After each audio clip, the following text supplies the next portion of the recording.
हमारे साथ फंडामेंटल राय देने के लिए ओम कैपिटल के राजेश अग्रवाल जुड़ेंगे। टेक्निकल कॉल्स के लिए आज हमारे साथ होंगे मानस जायसवाल, राजेश सतपुते, आशीष बहेदी, रचना वैद्य, कविता जैन और स्नेहा सेठ। 2:15 पर श्रेया से जानेंगे डीमार्ट के बारे में, जो आज का हीरो ऑफ द डे है। 2:20 पर कॉर्पोरेट स्कैन में आज हमारे साथ Naukri.com के एग्जीक्यूटिव डायरेक्टर और चीफ बिजनेस ऑफिसर पवन गोयल जुड़ेंगे। उनसे बात करेंगे उनके जो जॉब स्पीक इंडेक्स आया उसके बारे में। 2:30 पर यतिन से जानेंगे आईजीएल और एमजीएल में आज क्यों तेज़ी है। साथ ही यतिन से समझेंगे आज आईटीसी के लिए खास दिन क्यों है। 2:45 पर मिताली बताएंगी 2025 आउटलुक पर नमूरा की क्या है बड़ी रिपोर्ट। 2:50 पर कंचन से जानेंगे फार्मा के Q3 नंबर्स कैसे रह सकते हैं। 2:55 पर मार्केट आउटलुक पर चर्चा करेंगे एलिक्सर इक्विटीज़ के डायरेक्टर दीपन मेहता से। उसके बाद डीलिंग रूम चेक, कल के लिए स्ट्रैटेजी और उसके साथ साथ BTST कॉल्स आपके लिए कुछ ही देर में लाइंड अप है शो में। चलिए, हमारा पैनल तैयार है और ट्रेड्स की शुरुआत करेंगे। गुड आफ्टरनून रचना जी, बताइए क्या ट्रेड लेंगे आप? जी गुड आफ्टरनून। और मेरी तरफ से जो ट्रेड रहेगा at this point in time that will be a short trade in Adani ports. Adani ports ने इंपॉर्टेंट सपोर्ट्स को तोड़ने का काम सुबह से ही करा है। 1206 पे है फ्यूचर्स। यहाँ पे अगर हम 1220 पे ऐसे लगाएंगे तो डाउनसाइड पे हमारा टारगेट होगा 1190। ओके रचना जी का ट्रेड यहाँ पे अदानी पोर्ट्स शॉर्ट है और डीएलओ पे ट्रेड करता हुआ 1202। वाकई अदानी पोर्ट्स में पीने जरा डायरेक्टर साहब इसका ओआई रखिएगा। ह्यूज बिल्डअप यहाँ पे 4% का 11 लाख शेयर शॉर्टिंग काफ़ी बड़े पैमाने की हुई यहाँ पे। स्नेहा, गुड आफ्टरनून, आपका ट्रेड इस वक्त का? Very good afternoon. अगर आप देखें तो ऑटो स्पेस में लास्ट 2 दिन से काफी एक्शन है। तो उसमें से अगर आप देखें तो टाटा मोटर्स ये काउंटर जिसमें काफी लोग फंसे हुए थे, जो इसमें करेक्शन दिखी है, तो आज आगे देखा जाए तो काफी अच्छी स्ट्रेंथ दिख रही है। नियरली 3.5% ऊपर है। 800 की कॉल में काफी अच्छी अनवाइंडिंग भी देखने को मिल रही है। तो मेरा मानना है कि ये जो अपमूव है वो एक्सटेंड हो सकता है beyond the recent resistance zone of 820। सो यहाँ पे लॉन्ग करने की सलाह होगी with a strict stop loss of around 770 का, और अपसाइड में जो पोटेंशियल टारगेट रहेगा दैट विल बी अराउंड 825। ठीक है, स्नेहा जी की तरफ से बाई साइड की ट्रेड टाटा मोटर में 770 का स्टॉप लॉस मेंटेन करके चले। मानस जी, आप कौन सी ट्रेड सजेस्ट करेंगे आज? गुड आफ्टरनून श्रेया जी। तो देखिए, खरीदारी करनी है गोदरेज सीपी में, जहां पर स्टॉक ने हायर टॉप्स हायर बॉटम्स का कंफर्मेशन दिया। गोदरेज सीपी में 20 डे मूविंग एवरेज स्टॉक ने रीगेन कर लिए हैं। वॉल्यूम्स काफी बेहतर देखने को मिल रहे हैं। तो करंट लेवल्स पे स्टॉक में खरीदारी करेंगे। 1094 के स्टॉप लॉस से खरीदारी करनी है और 1150 तक के टारगेट्स पॉसिबल है। अगर चाहे तो 1100 वाला कॉल ऑप्शन ले सकते हैं। 39 रुपीज के आसपास 1100 का कॉल ऑप्शन ट्रेड हो रहा है। उसमें 29 रुपीज के स्टॉप लॉस से खरीदारी करेंगे और 60 रुपए के टारगेट सेट करेंगे। ओके, अब चलते हैं हम आशीष बहेती जी के पास। आशीष जी, क्या ट्रेड पिक किया आपने? गुड आफ्टरनून अनुज जी, good afternoon Virendra ji, good afternoon Shreya जी, गुड आफ्टरनून एवरीवन। अनुज जी, ब्रिटानिया में खरीदारी की सलाह रहेगी। परफेक्ट एक राउंडिंग बॉटम बना है स्टॉक में, 20 डेमा के ऊपर निकलता हुआ देखने मिल रहा है और हमें लग रहा है कि जिस हिसाब से एफएमसीजी में वापस बाइंग इंटरेस्ट देखने मिल रहा है तो सेक्टर टेलविंड बहुत स्ट्रांग है और बहुत ज्यादा बीटन डाउन स्टॉक ऑलरेडी है। इसका 200 एमआई 5400 पे प्लेस्ड है, तो एक शॉर्ट कवरिंग यहाँ पे भी अच्छी एंटिसिपेटेड है।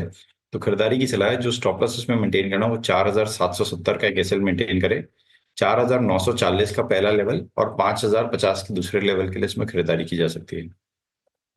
जी हाँ, इसमें कोई राय नहीं कि आज एफएमसीजी में इंडिविजुअल पॉकेट्स में बहुत अच्छे अच्छे मूव हैं। आप देखिए डाबर को, आप देखिए ब्रिटानिया को, अच्छे मूव जनरेट कर रहे हैं। बात करेंगे, डिस्कशन करेंगे इस पे एक करके। और राजेश सतपुते जी से बात करते हैं। राजेश जी, गुड आफ्टरनून, आपका ट्रेड इस वक्त का? Good afternoon, good afternoon Anuj and good afternoon everyone. Virendra, देखिए नजर जो है वो एफएमसीजी स्टॉक्स पे है और उसमें से जो पिक रहेगा वो रहेगा डाबर। आई थिंक डाबर आपने भी यहाँ पे टच किया था और डाबर का चार्ट जो है वो बेहतरीन चार्ट है।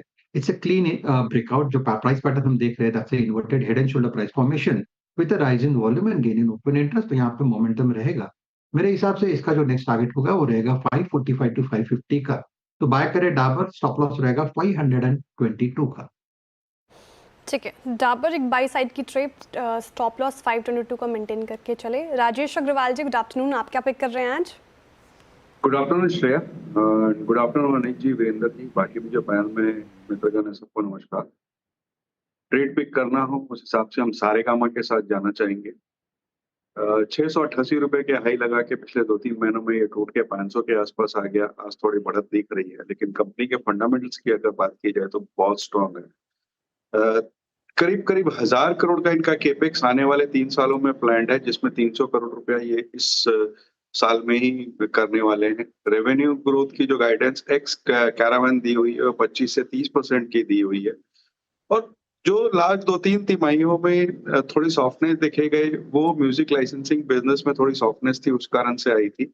लेकिन आगे जाते हुए हमें लगता है जिस तरह की कंटेंट एक्विजिशन की ये बात कर रहे हैं और जिस तरह की लाइब्रेरी इनकी ऑलरेडी है, यहाँ से बहुत अच्छी बढ़त दे सकते हैं।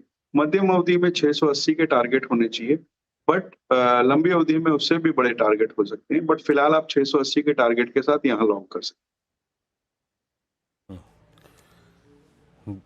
राजेश जी इस वक्त सारे गाँव में बिजी हैं 543 पे, लेकिन हाँ इसमें कोई तरह नहीं कि बेहतरीन अव्वल दर्जे का स्टॉक है ये इस दौर के और डी हाई पे करीब ट्रेड करता है। अच्छा राजेश जी, अभी कुछ देर पहले जैसे कि मैं बात कर रहा था कि एफएमसीजी में आज मूव आ रहे हैं, ब्रिटानिया को देखिए, डाबर को देखिए, टाटा कंज्यूमर को देखिए, एक बहुत ही ख़राब अक्टूबर, नवंबर, दिसंबर, उसके बाद अब अर्निंग से पहले जब क्वार्टरली अपडेट्स आने शुरू होंगे, क्योंकि लास्ट अपडेट के बाद ये प्राइस डैमेज शुरू हुआ था, आपकी रीडिंग जो प्राइस डैमेज हुआ उसके अगेंस्ट जो इस बार की अर्निंग्स एक्सपेक्टेशन है उसको देखते हुए क्या कहती है? क्या पिक करना चाहिए इस वक्त एफएमसीजी में? कुछ पॉकेट्स में थोड़ा बहुत पैसा डालना चाहिए? देखिए वीरेंद्र जी, ऐसा है कि जो प्राइस डैमेज हुआ दूसरी तिमाही के नतीजों के बाद, फिर वो मैनेजमेंट की गाइडेंस कह लीजिए, नंबर्स देख लीजिए, वो दिक्कत कहाँ से आई? दिक्कत सबसे बड़ी आई एक तो मार्जिन प्रोफाइल में, क्योंकि रॉ मटेरियल्स के दाम बढ़े हुए थे और सेल्स एंड एडवर्टाइजिंग एक्सपेंसेस बढ़े हुए थे। और दूसरे सबसे बड़ी दिक्कत जो इस पूरे सेक्टर को है वो है वॉल्यूम ग्रोथ की। वॉल्यूम ग्रोथ एकदम नगण्य है, कंज्यूमर स्पेंडिंग बहुत नीचे की तरफ है और ये मुझे नहीं लगता कि इस क्वार्टर में भी कोई बहुत ज्यादा उछाल के साथ आएगा। वॉल्यूम ग्रोथ में अभी भी दिक्कत है और आने वाले दिनों में हो सकता है कि एक आध क्वार्टर और रहे। लेकिन जैसे जैसे वैल्यूएशन में जो कट ऊपर से देखा गया उसके बाद थोड़ी सी वैल्यूएशन कंफर्ट हो गई है।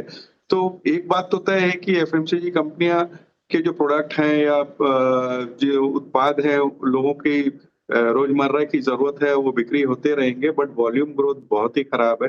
इस वजह से हम इसमें थोड़े से सेलेक्टिव रह सकते हैं।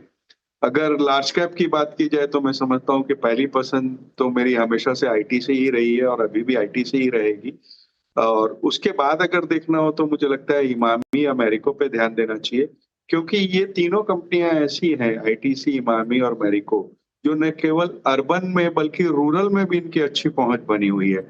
तो इस वजह से मुझे लगता है 1-2 क्वार्टर में जो दिक्कतें हैं उसके बाद वॉल्यूम ग्रोथ थोड़ी थोड़ी सुधरने चालू हो जाएगी और इन वैल्यूएशन पे थोड़ा सा कंफर्ट तो बिल्कुल आता है। ओके, चलिए अब एक्चुअली डाबर को कल हमने एज रिवर्सल कैंडिडेट भी लिया था स्पॉटलाइट में और साइन दिख रहे थे वहाँ पर। डाबर दिखाइए एक बार ज़रा।